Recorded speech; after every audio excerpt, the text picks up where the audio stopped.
조 바이든 미국 대통령의 말실수가 다시금 주목받고 있습니다. 우크라이나와 이라크를 혼동하고 이집트를 멕시코라고 부르기도 합니다.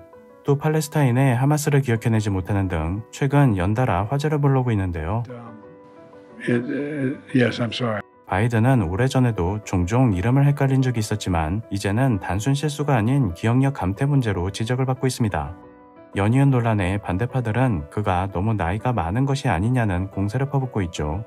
바이든은 현재 81세로 만약 올해 대선에서 재선에 성공한다면 86세까지 대통령직을 수행하게 됩니다. 하지만 공화당 후보인 도널드 트럼프도 77세로 나이에서 그다지 밀리지 않습니다. 미국은 70, 80대의 대통령을 3번 연속 선출할 가능성을 안고 있죠. 그런데 이 둘뿐 아니라 국회의원의 평균 나이도 59세로 역대 국회 중 가장 높으며 이는 전 세계에서도 최고령 수준입니다. 언론은 고대 그리스의 정치 구조에 빗대어 이를 노인 정치라고 부르고 있습니다. 미 정계는 어쩌다 초고령의 정치인들로 가득 차게 되었을까요? 다른 나라들의 상황은 어떨까요? 이웃나라 캐나다의 트리도 총리가 52세, 프랑스 마크롱 대통령이 46세, 그리고 영국의 수낙 총리는 80년생으로 43세입니다. 독일의 숄츠 총리가 65세로 그나마 이들보다는 조금 많은 편이네요. OECD 국가의 평균 정치 수장의 나이도 바이든 대통령보다 25년이 젊습니다. 그리고 이런 추세는 최근 더 두드러지고 있습니다. 반면 미국은 이에 역행하고 있는데요.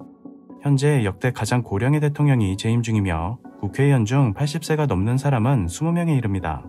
겉으로 보기에도 건강이 아슬아슬해 보이는 정치인들이 활동하고 있고 실제로 노안을 겪던 의원이 임기를 마치기도 전에 세상을 뜨는 일이 일어나고 있습니다.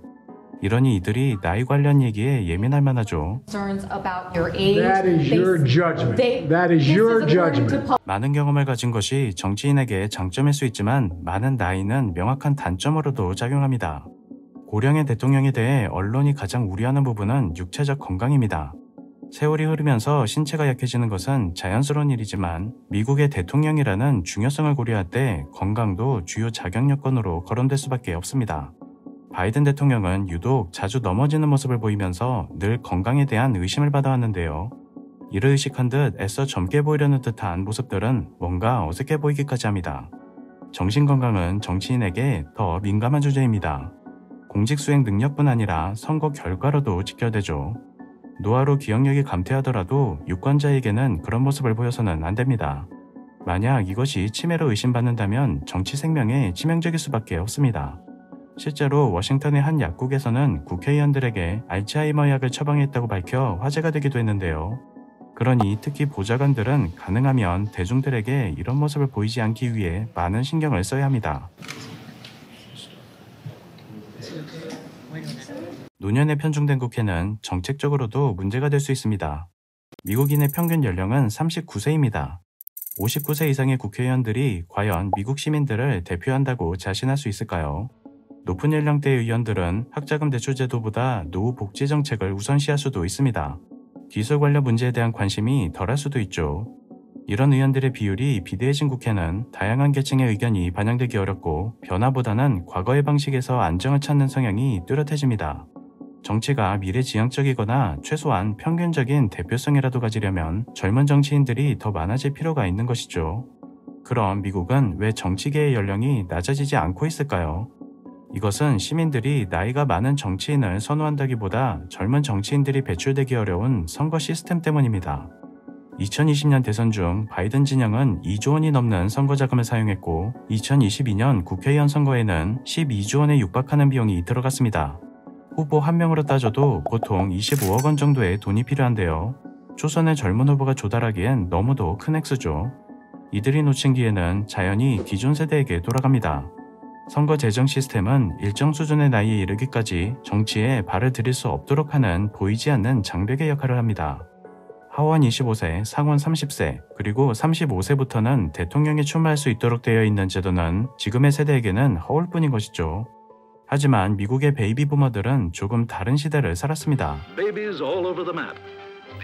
이들은 인구의 가장 큰 비율을 차지하고 있을 뿐 아니라 역대 최고로 부유한 세대이기도 합니다. 게다가 이들이 처음 정치에 발을 들이던 젊은 시절엔 선거 비용도 이렇게까지 비싸지 않았습니다. 덕분에 다른 세대들에 비해 수월하게 정계에 입문하게 되었죠.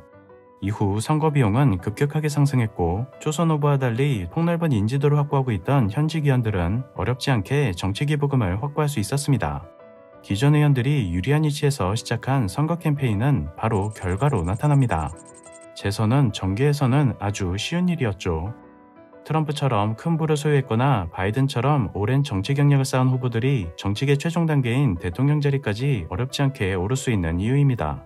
선거 비용이 지속적으로 상승하고 있는 것을 감안하면 앞으로도 젊은 대통령이 나오기는 꽤 험난해 보입니다. 이렇게 많은 돈을 들여 정계에 입문하고 또 재선이 보장된다면 정년이 될 때까지 정치계를 떠나고 싶지 않겠죠. 그런데 미국의 정치계에는 정년이 없습니다. 연령 제한이 없기 때문에 80세를 넘어 죽는 날까지 정치를 하는 것이죠. 이렇게 하여 미국의 정계는 다음 세대로 교체되지 않고 전체 인구의 20%에 해당하는 베이비붐 세대가 국회의석의 절반을 차지하게 됩니다. 수십 년씩 정계에 몸담은 사람들은 어느덧 일과 자신의 삶을 동일시하게 됩니다. 극심한 스트레스가 따르는 직업임에도 이들은 직장에서 자신의 존재의 의미를 찾게 되죠. 그래서 휴가와 노후의 삶을 즐기는 유럽인들과 달리 미국의 정치인들은 직장을 쉽게 떠나지 않습니다. 이들에게 은퇴는 곧 죽음이고 일은 명예와 존경을 받는 삶을 의미합니다. 그러면 미국인들은 갈수록 나이가 많아지고 있는 의회와 정치인들을 어떻게 바라볼까요? 여론은 부정적입니다. 시민들의 4분의 3은 선출직 공무원에게 연령 제한을 두어야 한다고 생각합니다. 다수의 대중은 바이든과 트럼프 모두 대통령을 하기엔 너무 나이가 많다고 얘기하죠. 동료 정치인들의 생각은 일반인들보다 더 급진적입니다. 정치적 기회를 원하는 이들에겐 민주당, 공화당이 따로 없습니다. America is not past our prime. It's just that our politicians are past theirs. 니키 헤일리는 75세 이상 정치인들이 의무적으로 정신능력 검사를 받아야 한다고 말하기도 했습니다.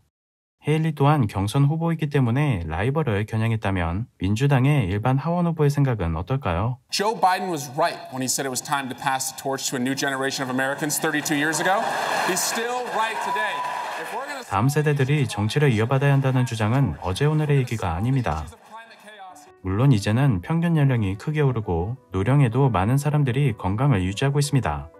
미국에서도 정치인으로서 몇 살부터가 진짜 늙은 것이냐는 논쟁이 한창이죠.